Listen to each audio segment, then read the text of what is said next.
On this week's episode of Inside Outside Innovation, we talk about some recent Stanford research, how designing for disability sparks innovation, and the hidden dangers of shipping too fast. Let's get started. Inside Outside Innovation is the podcast to help innovation leaders navigate what's next. Each week, we'll give you a front row seat into what it takes to grow and thrive in a world of hyper uncertainty and accelerating change. Join me, Brian Ardinger, and Miles Zero's Robyn Bolton as we discuss the latest tools, tactics, and trends for creating innovations with impact. Let's get started. Welcome to another episode of Inside Outside Innovation. I'm your host, Brian Ardinger, and with me I have Robyn Bolton from Miles Zero. Robyn, welcome again.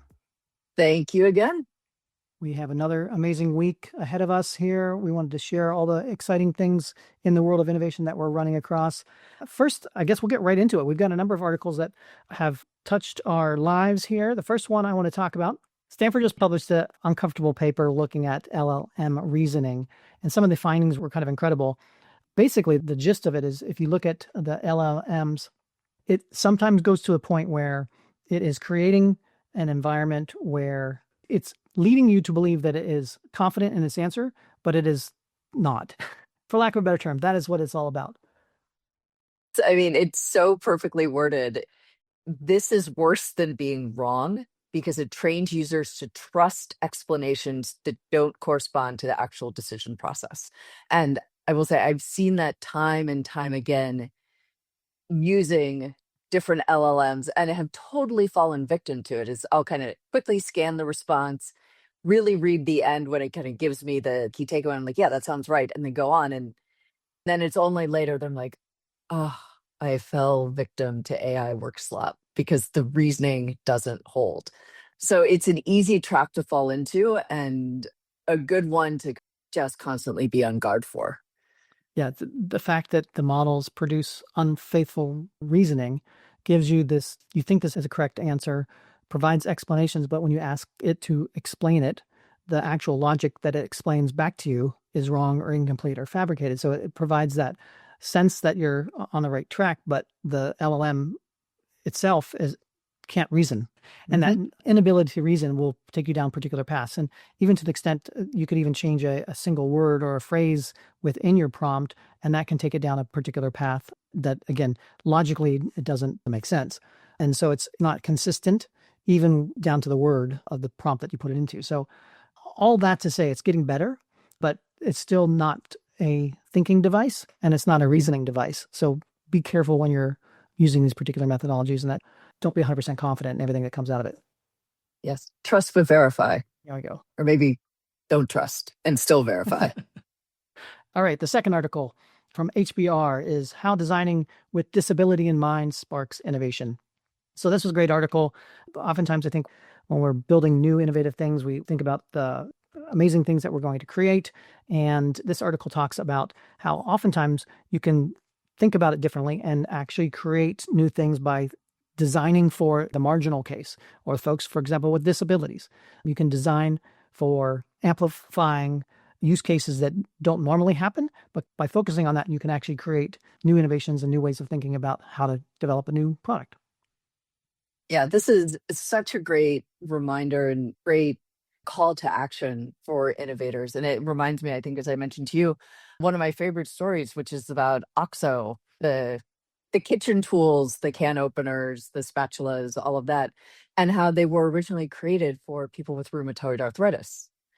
And, now like OXO is the only brand that I'll buy for kitchen tools because they're just so comfortable to use. And so it's just, again, a great illustration of how designing for a really, really specific, even niche customer and designing really well and thoughtfully for them, that the market will expand. Because I mean, honestly, even look at sidewalk cutouts, the kind of like little ramps.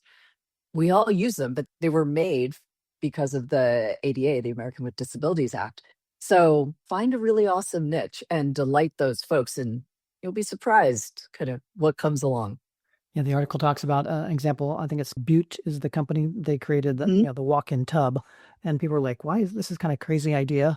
Why can't people just get in a tub?" But it's the idea of like opening a door and rolling in or getting in there and then shutting it and then being able to actually take a tub experience. And again, something that was developed with kind of disabilities in mind opens up a variety of different use case scenarios and users that they didn't originally plan in the particular process.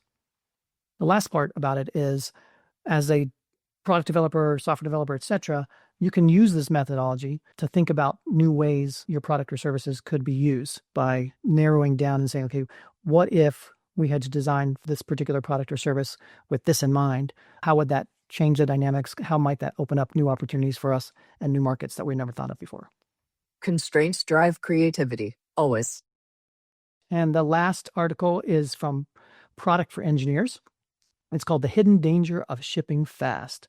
And the basic premise asks, is it possible to ship too much or too fast? And the answer is yes, probably. And he goes into talk a little bit about the fact that, again, we're in an environment where speed to market and speed of creating things is speeding up such that you could constantly be creating new features, new functionality, new things to test in front of your marketplace. And you have to be careful at sometimes because you could almost outpace the usage or the ability for the consumer themselves to understand all the change and or interact with that change. And so the idea around getting that right balance between shipping fast and getting new features and solutions out to the marketplace, and then letting the market actually understand and adapt and use those. Because oftentimes when the market has a chance to use something, they actually give you different feedback than if you give them a chance to use it than what you're thinking. And so if you're doing nothing but shipping new stuff to them, you may actually miss out future opportunities as well.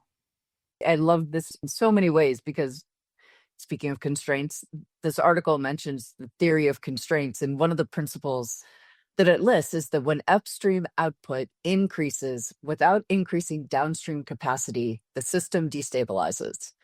That is language that the engineers will know and love. What that means to the rest of us is, you can only get so much stuff through a funnel. And there's always a bottleneck, and humans, bless our hearts, we will always be a bottleneck. We can only take in so much at a time, learn so much at a time, change so much at once. Just because you have infinite capability to produce and put things into the market, build agents, et cetera, sometimes it's a whole lot of activity for not a lot of achievement, not a lot of change, not a lot of benefit. Again, just something that we have to keep in mind is that more is not always better. Sometimes better is better. I think we oftentimes underestimate one of the prime bottlenecks is attention itself. As a founder and you're working with your product, that you're into that all the time, and you think that your customers are always at the same level that you are. And if you're constantly bombarding them with new stuff, the amount of attention, they may not even see the stuff that comes through on a regular basis. So that attention bottleneck is one to be aware of as well. Yeah, it goes back to our conversation on minimum viable products versus minimum desirable products, and you need to evolve. All right. Well, this is the segment where we usually go tactics to try, but this week we're going to flip it on its head, and we're going to ask you to send us in what are some of the tactics that you're using nowadays to improve your innovation or increase your output. We'd love to hear from you. Keep us posted. Send information to Brian at insideoutside.io. We'll take a look at those emails and hopefully share some stuff in the coming weeks and months. And with that, that's another episode of Inside Outside Innovation. Thanks for coming out. We'll see you next time. See you soon. That's it for another episode of Inside Outside Innovation. Today's episode was produced and engineered by Susan Steibel. If you want to learn more about our teams, our content, our services, check out insideoutside.io. Or if you want to connect with Robyn Bolton, go to mileszero.io. And until next time, go out and innovate.